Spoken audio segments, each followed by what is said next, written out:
from Washington, D.C., this is Balance of Power with Joe Mathieu and Kailey Leinz.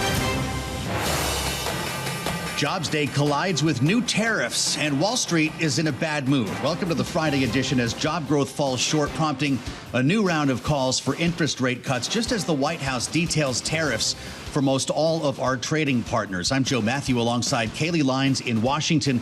And Kailey, we're going to get to all of these stories over the course of the next hour on Bloomberg TV and radio, as well as a massive breaking story. Just moments ago, you heard it happen here on Bloomberg. The Corporation for Public Broadcasting is closing down, Kailey, after the defunding rescissions package that just passed a couple of weeks ago.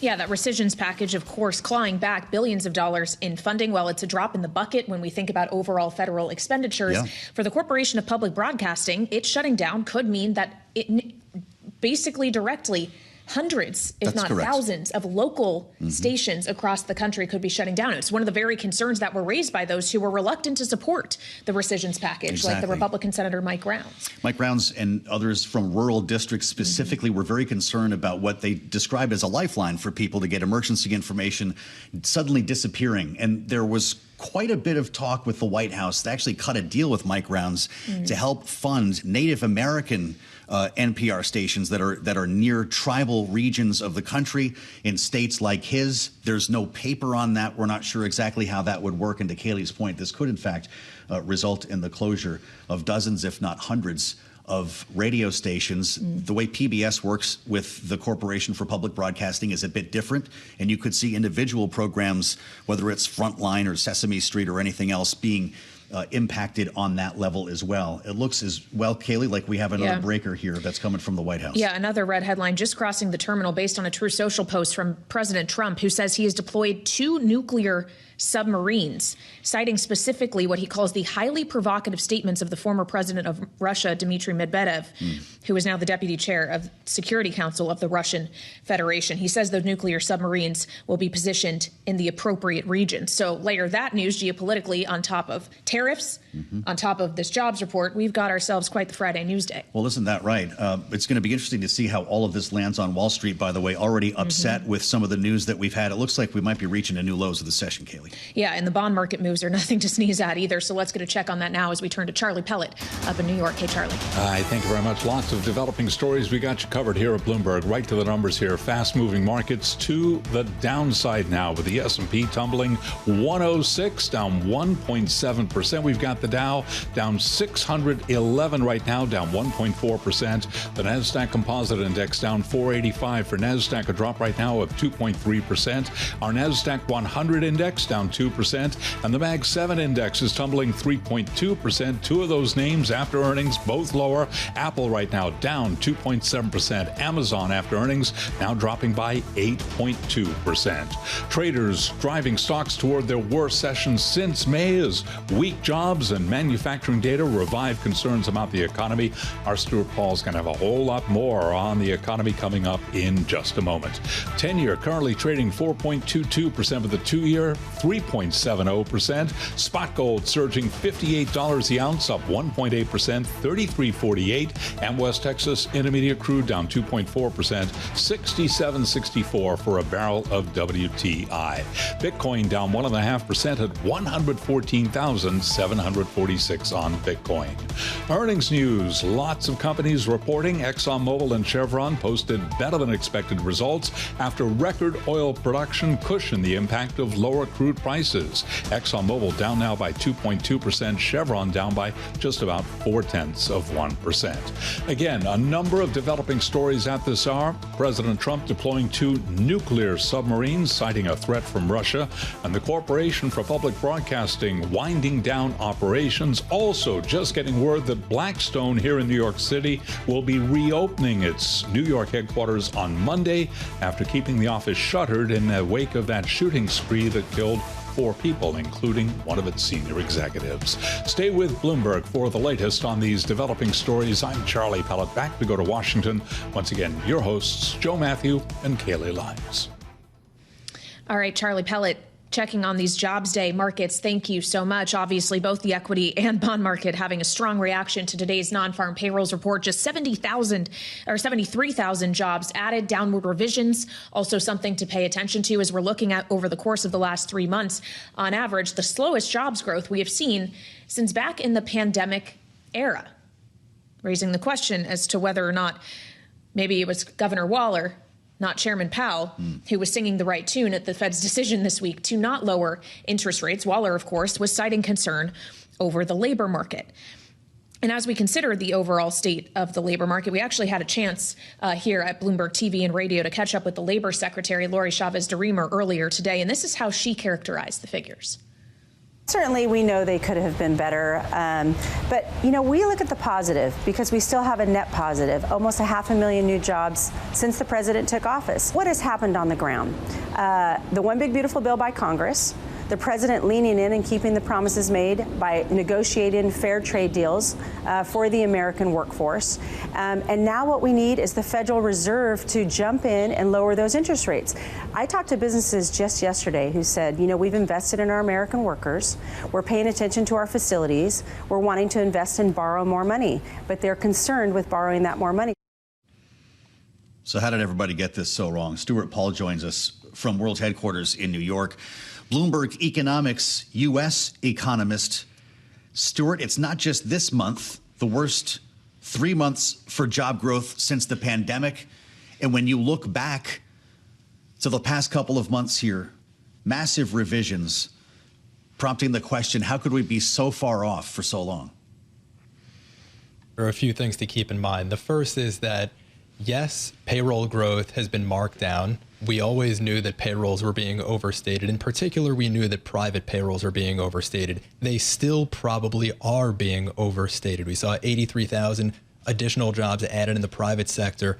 The revisions that we saw to past months' data and the weakness that we saw in the July report was mostly because of government hiring. Now, as you spoke with Molly Smith earlier today, and she has a great story about this on the terminal, there are seasonal adjustment factors at play that are affecting particularly state and local employment in the field of education. When those workers were marked as being on payrolls in the month of June, it didn't fully interact with the seasonal adjustment factor perfectly. So it's not a true shock that either payrolls are being marked down or that there are peculiarities in the interaction between actual headcount and some of the seasonal adjustment factors that are estimated at the Bureau of Labor Statistics. Yes, the labor market is cooling. Yes, today's data validates some of the arguments that we heard from Governor Waller just 2 weeks ago today on Bloomberg TV, where he was warning about a cooling labor market. But all things considered, a 0.1 percentage point uptick in the unemployment rate is really going to be the thing that matters for the broader swath of members of the Federal Open Markets Committee, for our monetary policymakers.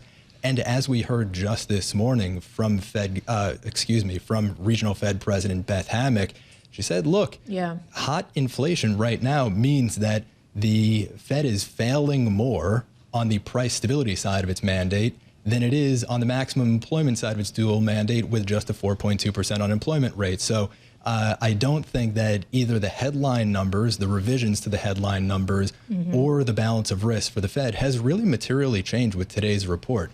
I see that markets are pricing in a bit more risk, considerably more risk, that the Fed would move in September. Yeah. But all things considered, our base case is still for a December move, just 25 basis points in December. But where could the labor market ultimately be by then, Stuart, if the Fed stands pat for that long? Well, look, we've been expecting the unemployment rate to continue rising. It would not come as a major shock to me to see the unemployment rate reaching, let's say, 4.5% at that point. That still puts us relatively more bearish on the labor market than most forecasters out there. But in terms of where we are in managing the Fed's balance of risks, with persistent core inflation, even a 4.5% unemployment rate might not be enough for the Fed to move. And if it's the case that nominal GDP growth is still running, well above what would be consistent with, let's say, the 2% target, that 2% inflation target, plus maybe 1 percentage point of real growth, I think it's fair to say that the Fed would remain on hold even if we saw a 4.5% unemployment rate. All right, Stuart, we appreciate it as always. Stuart Paul is a U.S. economist for us at Bloomberg Economics, here with us on Bloomberg TV and radio. And joining us now for more in our Washington, D.C. studio is Ben Harris. He's Vice President and Director of Economic Studies at the Brookings Institution, also former Assistant Secretary for Economic Policy and Chief Economist at the Treasury Department. Ben, great to have you back here and to see you in our studio. As we consider these jobs figures today and the downward revisions, knowing that just days ago the Fed made the decision not to ease policy, maybe that would have been a different decision had they had these figures in hand. Do you think Chairman Powell maybe made a mistake this week? I don't think he made a mistake this week. He's been put in this impossible position. You've got a labor market which is clearly in freeze mode. And so my interpretation of today's report is I don't remember a jobs report that provided so much clarity, because it's not just about the past month, it's about the past 3 months, right? So with the revisions, we are clearly in a situation where employers are freezing hiring. They're taking care of the workers they have, but we're only adding 35,000 jobs or so a month, and most of that is the healthcare sector. So you've got a labor market which is frozen, but on the prices side, it's very clear that we're in the middle of an inflationary episode because of tariffs, right? And so you would expect the normal lag to be 3 to 5 months after tariffs are implemented. The Fed is in an impossible position. Prices are rising. The labor market is stagnant. So I don't think that Powell made a mistake, but he's been put in this position, a position he did not ask for. How's it going to feel in September if this kind of deterioration continues? So if the labor market stays the same and we see the hikes that we're expecting in prices, further. Yeah, it's sort of like, what is the worst case? What's the worst shock? So are we seeing prices rise more than we thought? Are we going to see core PCE go above 3%? I mean, if core PCE is above 3%, how can the Fed possibly start cutting? It can't, even if the U3 is at 4.3, 4.4, 4.5. Yes, okay. And so if prices continue to rise the way we expect them to, I don't think the Fed can cut, and markets disagree right now. So you see this big one-day change between yesterday and today. Yesterday, markets thought the Fed will cut between 1 and 2 times between the end of the year, between 25 and 50 bips. Now markets are certain the Fed will cut by at least 50 bips, maybe 75. But I think that maybe they're misinterpreting the impact of these higher prices owing to tariffs. Well, so let's talk about those tariffs. Obviously, it's August 1st. Yeah. While the levies aren't actually going to be collected until August 7th, so there's still a bit of wiggle room here. We're looking, according to Bloomberg Economics, at an aggregate tariff rate on average that's going to move up to 15.2%. What difference will that ultimately make in the prices people see at the store and how it actually tracks into inflation gauges? So the rule of thumb is that for every percentage point increase in the average tariff rate, you see a 0.10 increase in the inflation rate. So if you're going from around a rate of around 3%, like we saw at the beginning of the Trump administration, up to 15, we're talking about 1.2 percentage points increase in inflation, which is a lot in a short period of time. And you're starting to see prices get passed through in exactly the way we would have predicted. So you can look at things like recreational goods. You can look at things like home furnishings. These are things we import from China, and those prices are rising. And so it's very clear that the tariffs are having an inflationary impact. We're going to talk with Peter Navarro on the late edition of Balance of Power. He has sat in that chair and argued, and he would fight with you right now on the idea that tariffs are inflationary. And you've heard this line from the White House, that when you have a one-time change in prices, that it's a different phenomenon. You're seeing a trend, though, that will continue. So I don't agree with Peter Navarro on almost anything. I understand. But I do agree that it is a one-time shock. Okay. And so when I look at tariffs, I think that the real concern with them is not the inflationary impact, for the reasons that Navarro says. It's a one-time shock. That's bad news. It's terrible timing. It's a time when you'd like to see the Fed be able to cut, and it can't. Okay. The real problem with tariffs are that it has eroded the United States' credibility as a trading partner. And you're seeing that in terms of not just trading, but also investment. Investment has been stagnant despite this $4 trillion bill. And so if you look at sort of the average tariff rate on China, they're all over the place. Tariffs started off at 10%. They went to 20%. Yeah. They're at 104% for a while, 145. Now they're down to 30. I don't know what they're going to be in 3 months. Neither does Peter Navarro. Neither does President Trump. who would want to trade with someone who's rapidly switching prices like that so frequently? So it's not this one-time price shock from tariffs that really concern me. It's the erosion of our credibility as a trading partner.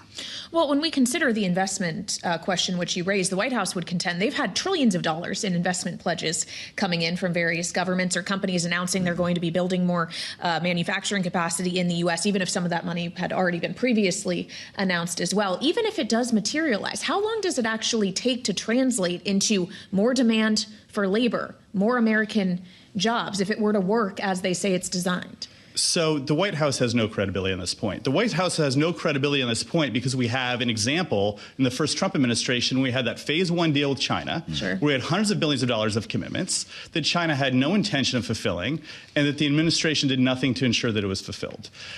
There's outstanding confusion around these trade deals. Let's just be clear about what these trade deals are.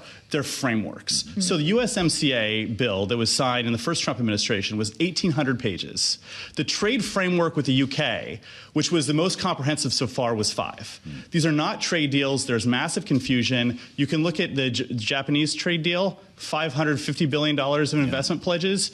Japan said, these aren't really investment pledges. These are loans at market rates. The White House called it a blank check. Yeah. And so what happens 6 months to a year from now when they're trying to draw down this cash? No one knows. No one knows. And so if I was going to characterize the U.S. economy right now, it would be chaos and confusion. And you're seeing that in businesses. You're seeing it from business leaders. They're saying, I don't know what's going to happen with trade. I don't know what's going to happen with the regulation. So what I'm doing is I'm standing pat until there's some clarity. This is really bad for American business. Well, so should it be bad for American markets or U.S. equity markets? Because until today, where, yes, you are seeing some significant downward pressure, we were hovering around record highs. It seemed like everybody was in a pretty good mood, or at the very least willing to look through the president's latest tariffs. Yeah, I think the reason for that is during the transition between administrations, the way that economists and the way the financial markets were looking at the Trump administration was this kind of fight between, on the good side, you have this massive tax cut coming and you've got widespread deregulation. And a lot of executives are really excited about that. And then on the other side, you have pretty stark tariffs and a really aggressive anti-immigration platform. And so you have this fight between these two different factors. It's clear that the negative impacts of tariffs and going to zero immigration, which we haven't talked about yet, but I think is a real factor, is beating the positive impacts of this really expensive tax package and deregulation. So I think that's what you're seeing in equity markets today. Participation in the jobs report today fell to the lowest level in months. Does that suggest full employment? People are sitting on their hands waiting for something. You add a number of mass deportations. What's that number going to look like, say, the end of this year? So in terms of participation, when I'm looking at some of the alternative labor market metrics, you're seeing there are a lot of people who want to work who aren't. And after you spend enough time looking for a job, you're eventually going to start dropping out. And so you can expect that to happen. That's what happens, as you guys know, when economies weaken. In terms of immigration, I mean, the answer has to be, I don't know. So going back to 1990, outside of COVID, we have added in net migration in the United States between 1 million and 1.8 million people every single year. This happened during the first Trump administration. It happened during Clinton. We're about to go close to zero. So you look at estimates coming out of my colleagues at Brookings, we think we're going to be anywhere between minus 500,000 and plus about 150. We have never seen anything like that. And I don't know what that means. I don't know what that means for housing markets. It's probably bad for certain industries like agriculture, fishing, some manufacturing. But this is an unprecedented experiment, and we're all going to go on a bit of a ride here. We need to stay in touch on a lot of things here, Ben Harris. It's great to have you back. Thanks for having me. With Brookings, now, of course, a veteran of the Biden administration's Treasury Department. Great analysis on this Jobs Day and Tariffs Day. What are we calling this? Is this Liberation Day again, or that's a week from now? If it is, it would have to be like August 7 is when they take effect. Right. Okay, so we'll call it that again in a week. We'll assemble our political panel next alongside Kailey, Leinz. I'm Joe Mathieu. This is Bloomberg. What a busy Friday this has become. Friday news dump. The Corporation for Public Broadcasting is closing down. We did learn that today, along with the tariff rates that will be taking effect a week from now. One of the more important stories that you may not hear about, and I'm looking at you, Boston, if you're listening to us now on 92.9 FM. It's called Drive, a new initiative by the governor of Massachusetts, and it has everything to do with federal funding or the lack thereof. DRIVE stands for Discovery, Research, and Innovation for a Vibrant Economy.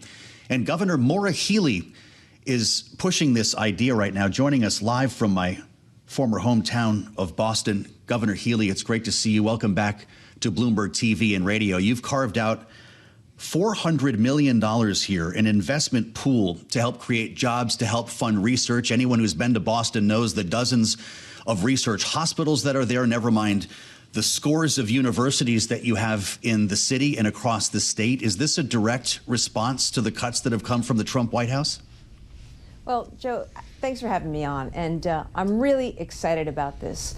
This is what this is about. This is an investment in the Massachusetts economy. It's about job creation, and it's about the recognition that 1 in 10 research and development jobs in the United States, 1 in 10, are here in Massachusetts. We have the highest percentage of STEM graduates. Per capita, we receive the greatest amount of venture funding. We also receive the greatest amount of NIH funds. Research drives and powers the Massachusetts economy. And in the face of some uncertainty from the federal government, and sure, funding going away in some respects, I thought it was really important to lean in and to send a message, not just to the United States, but to the world. If you're an innovator, an entrepreneur, a scientist, a researcher, Massachusetts is where you want to be. We will continue to be a place that powers the world with our research, with our science. We will continue to be the place that incubates all those cures and treatments and discoveries that have really transformed the world.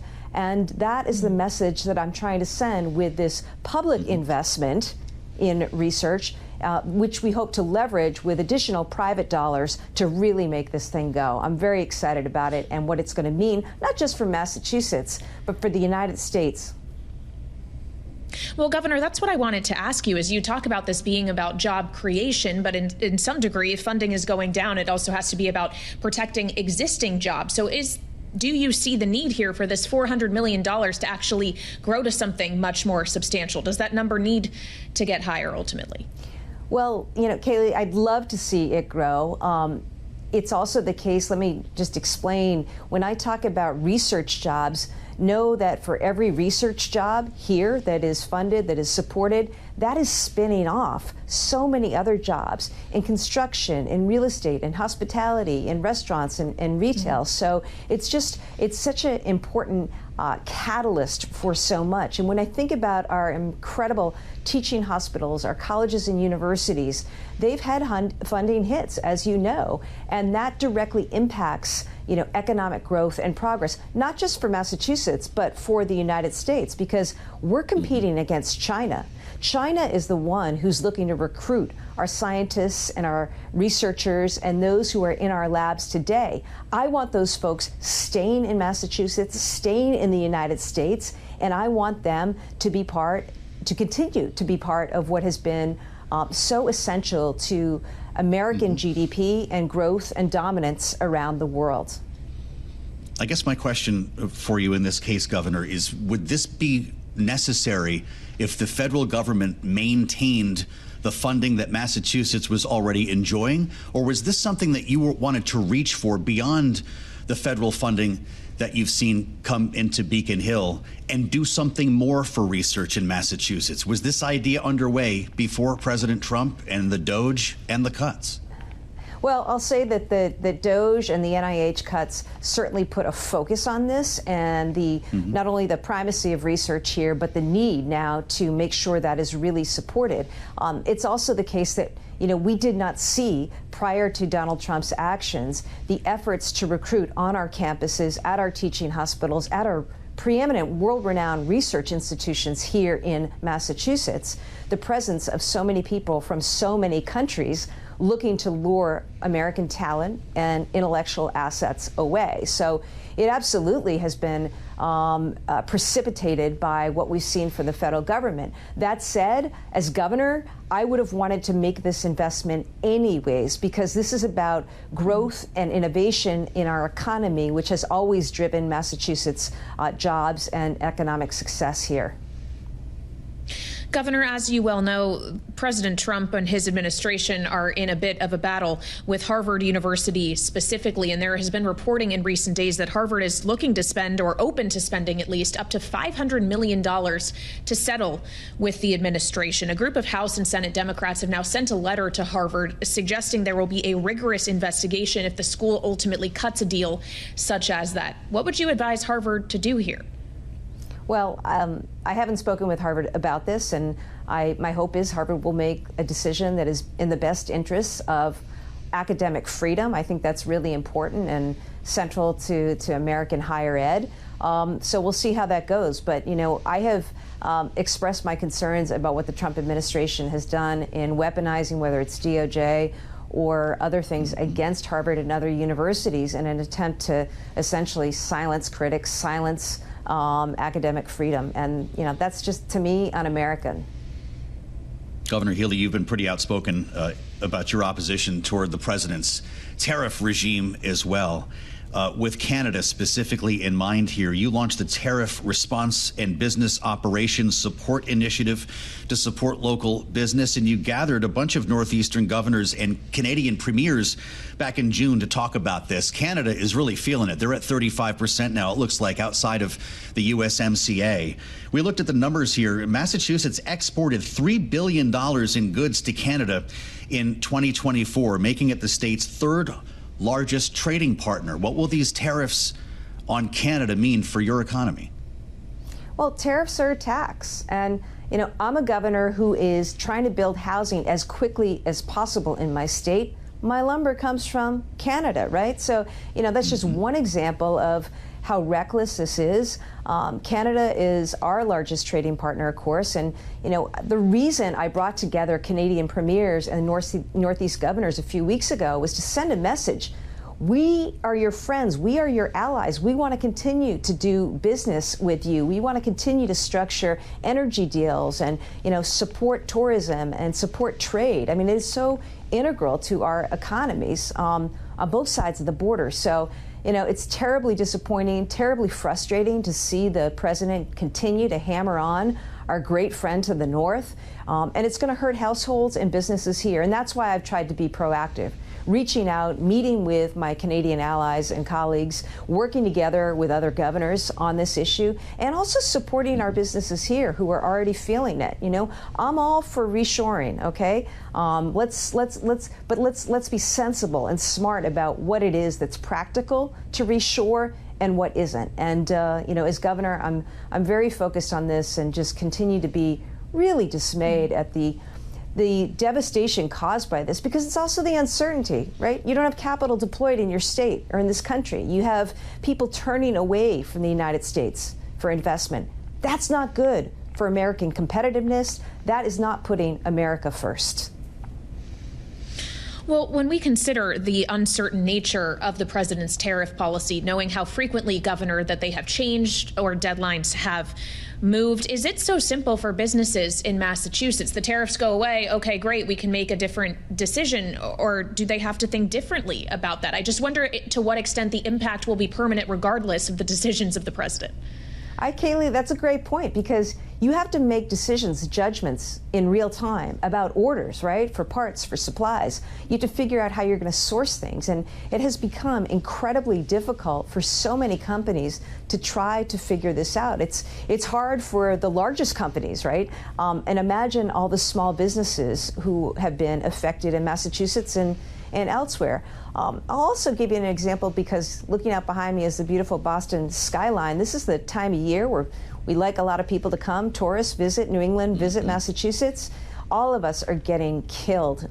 Tourism numbers are off in New England between 20 and 60% as a result of our mistreatment of our Canadian friends who we count on to come here. So I'll still reach out my hand and hope to continue to find ways to do business, working with other governors, working with Canadian premiers, encouraging that, because, you know, we are in a global economy. Massachusetts is certainly in a global economy, and we need certainty, and we need this insanity to be put to bed and end. I want to ask you lastly, Governor, about the effort to redistrict in the state of Texas and a trend that might become a national one as Republicans in Texas redraw the congressional map in an effort to generate 5 more seats that President Trump has asked for that are expected to be Republican seats, an effort to maintain the Republican majority, a very thin majority in the House. I bring this up with you because not only are you a Democratic leader in this country, but we talked to Senator Ted Cruz about this last night. And he brought up your state of Massachusetts. Listen to what he said. I'm in particular amused at the Democrats who are clutching their pearls because the Democrats have always been much more ruthless in gerrymandering. I'll give you an example. The state of Massachusetts. State of Massachusetts, about 35% of Massachusetts votes Republican. About 60 to 65% votes Democrat. Do you know what percent of Massachusetts congressional delegation is Republican? I believe it's 0. Yeah. They drew it, so not a single Republican is elected. I reminded him of some of the other redistricting phenomena that have happened that redistrict a couple of lawmakers right out of their own districts. I'm just wondering if he has a point there, Governor, and where you'd put the Republican seat in Massachusetts. Well, first of all, I'm not clutching my pearls, Senator. What I am is a governor who believes in fair representation, and what's going on in Texas is just, it's an abomination right now, the effort to redraw those maps. The senator himself made the point, which is that 65% of the voters in Massachusetts happen to not be Republican. So we end up with a delegation that is right now all Democrat. But, I will do everything as governor to always ensure that there is fair play and fair representation. Clearly, there are governors elsewhere, like Governor Abbott, working together with AG Paxton, that are not about that. They are about playing games right now and playing politics to try to retain a very thin House majority. That's what's happening.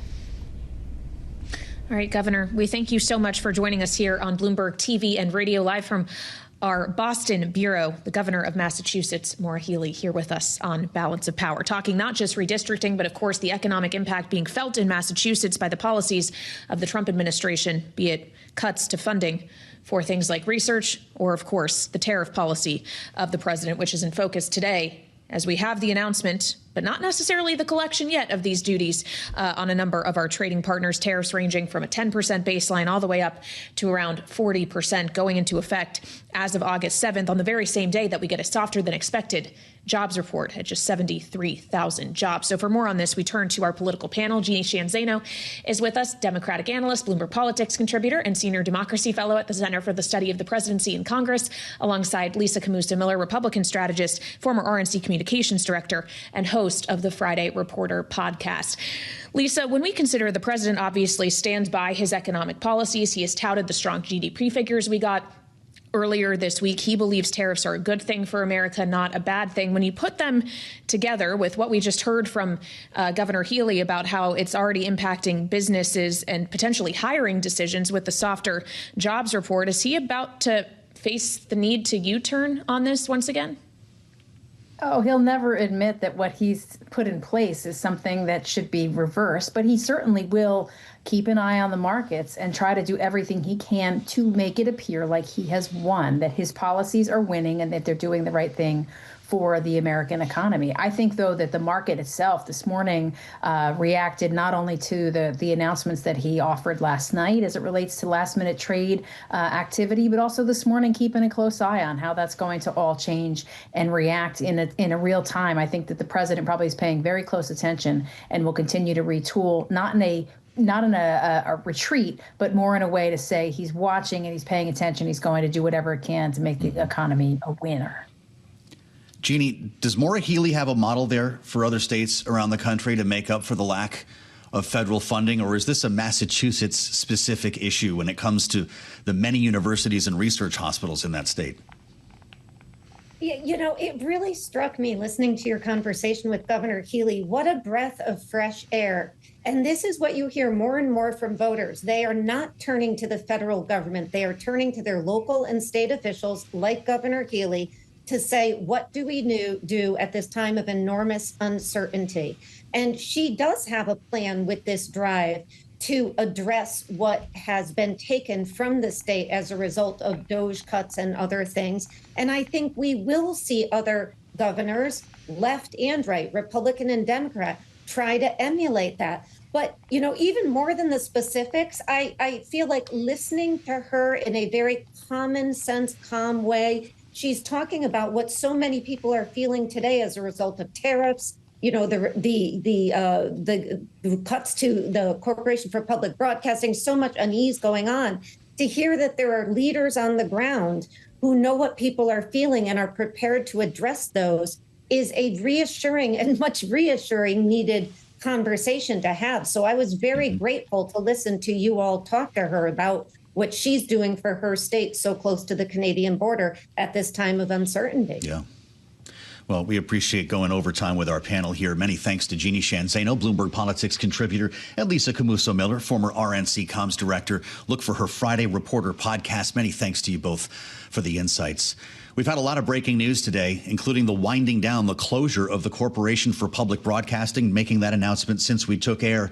And President Trump as well now moving 2 nuclear submarines to respond to what he's calling highly provocative statements from former Russian President Dmitry Medvedev. We're going to have a lot more on that in a conversation with Bloomberg Intelligence straight ahead. We do want to check Wall Street because this has not been a fun ride today following the jobs report, the tariff news. Charlie Pellet has the numbers for us live from World Headquarters in New York. Charlie, how's it going? Thank you very much, Joe and Kailey. Right now, a lot of red on the screen. In fact, we are making a run for the worst level of the day right now on the S&P 500 index. Right now, down 112, right to the numbers here, fast moving to the downside with the S&P at 62.26, looking at a loss now of 1.8%. Stocks extending that jobs-fueled slide. Right now, the Dow is down 641, decline of 1.5%, while NASDAQ is down 504. The NASDAQ Composite Index right now down by 2.4%. The Mag 7 Index down 3.2%, hit hard among some of the names in that index that are selling off today. Apple after earnings down 2.7%. Amazon after earnings now down by 8.5%. Jobs Friday with the 10-year, 4.22%, the 2-year, 3.70%. Gold up $59 the ounce, now surging 1.8%. The precious metal at $33.49 the ounce, and West Texas Intermediate crude down 2.6%, $67.42 a barrel. Bitcoin just below $115,000 now, down 1.5%. And again, repeating our top story, one we're covering right here on Balance of Power. President Trump says the U.S. is moving 2 nuclear submarines to respond to what he calls highly provocative statements from former Russian President Dmitry Medvedev.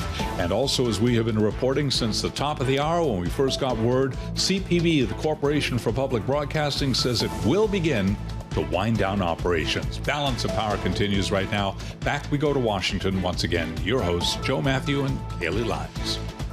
All right, Charlie, we do thank you. We want to stick with this story involving Russia and the president's decision to move 2 nuclear submarines. He's talking, Kailey, about comments from the former Russian President Dmitry Medvedev. We've established that. So what did Medvedev say to prompt this? He took to social media earlier this week, writing, quote, "Trump's playing the ultimatum game with Russia. 50 days or 10. He should remember 2 things. 1, Russia is not Israel or even Iran. And 2, each new ultimatum is a threat and a step towards war." He goes on to write, not between Russia and Ukraine, but with his own country. Don't go down the Sleepy Joe road.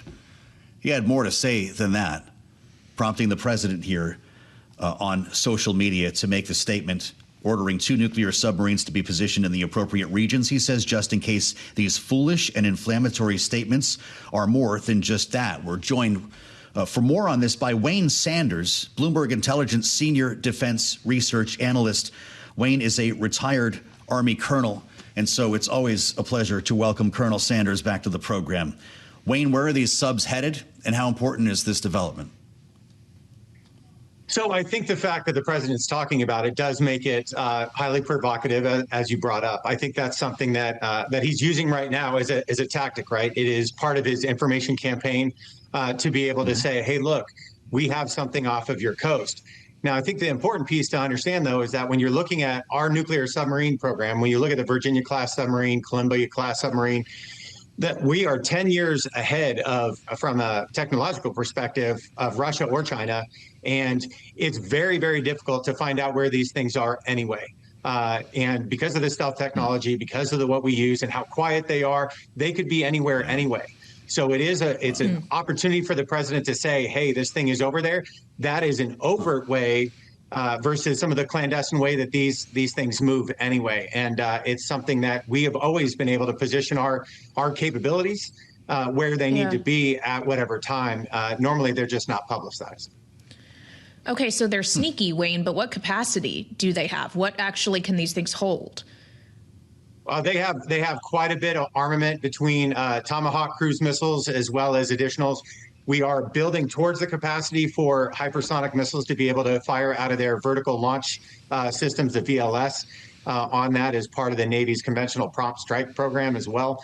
But they carry enough to the Virginia class from the Tomahawk's cruise missiles perspective to cause a lot of damage. And then when you look at the Columbia class, you are looking at your ballistic missile capability as well that's fired from those platforms. And they can reach pretty much anywhere in the world based off of, especially from the Atlantic to Pacific or even through the Arctic. So does this strike fear in the heart of the Kremlin? What does Vladimir Putin think of this? Well, I think the fact that President Trump is saying it out loud is speaking volumes in that capacity. I think that Putin and crew would already know that we're going to have our capabilities within defense as well as strike range, no matter what. That's just part of why we have operational deployments of our naval capability to protect the U.S. Right? It is a strategic ability for force projection, as we call it in the military side of the house. Right? As they would call it. These are force projection measures to be where they need to be. You've seen President Trump use it normally on the carrier strike group side of the house that says, hey, I'm going to put the USS Gerald Ford in this area. I'm going to go and do this from an aircraft carrier. Well, along with that aircraft carrier comes a nuclear submarine. It's part of that package that normally goes out there. And so that's just part of the complement along with destroyers and other things. For him to say that, hey, I'm just talking about the nuclear submarine piece, I think is a tactic to go after some of the fear in that perspective and say, hey, I'm doing this and you don't know where they're at. Wow. All right, Wayne, we appreciate you joining us on this breaking news. Wayne Sanders, who, of course, is a defense analyst for us at Bloomberg Intelligence, on this news that President Trump is deploying 2 nuclear submarines to what he calls the appropriate regions in a very direct threat to Russia. But of course, that's not the only threat he's issued against Russia recently. He's also threatening as soon as next week to impose secondary sanctions on Russia, or secondary tariffs, depending on what the president says at any given time, but specifically on buyers of Russian energy to try to choke off what is financing the Russian war regime. And while we await news on those secondary tariffs, we, of course, have gotten plenty of news today on other tariffs that are being imposed on U.S. trading partners, as it is Friday, August 1st, the date we have long waited for, though we may still need to wait even longer for these to actually become a reality, as these levies are not set to be collected until August 7th. But assuming they do go into effect and those collections start and importers start paying those taxes, Bloomberg Economics estimates that our average tariff rate is about to go to 15.2%. The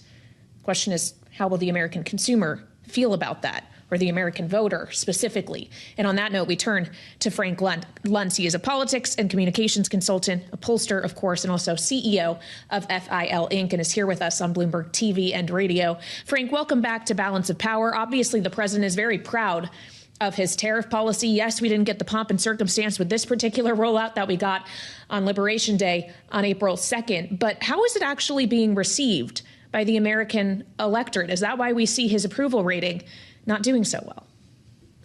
Is received with a lot of questions. And what the public is asking for more than anything else right now is economic predictability. Tell me what prices are going to be like. Tell me what business is going to be like. Tell me what the economy is going to be like, because I don't need any more shocks. I don't need any more surprises. And you find this from those who work paycheck to paycheck, right up to the captains of industry. They simply want the predictability to be able to plan, to be able to prepare for whatever happens. And that's caused the instability of the tariffs, even though the economy is very stable, has had an impact on the president's approval ratings. Look no further than Procter & Gamble, and I know you talked to a lot of major corporations, Frank, announcing this week that They plan to raise prices on about a quarter of consumer products because of the impact of tariffs. The idea of Charmin going up in price means what to consumers? Because we're hearing references to Joe Biden now when people are talking about Trumponomics. It might not be in the hard data, but people aren't feeling good about it. How do you deal with that scenario in the White House? So I don't hear that at all. And there's a big difference between having to pay more for eggs, which the administration should acknowledge. It was not their responsibility. There was a health and safety issue with the chickens across the country, across the globe. But the public is acutely aware if gas prices go up or go down because they're living paycheck to paycheck, trying to make ends meet. And that's something that we were not used to in the first Trump administration. I don't see any comparison to Joe Biden, who's suffering through interest increases, inflation of 9%, sometimes higher. But make no mistake, the public is attuned to this. They're having more and more difficulty going to the supermarket, going to the gas station. And it's not just there, it's also with housing and with health care.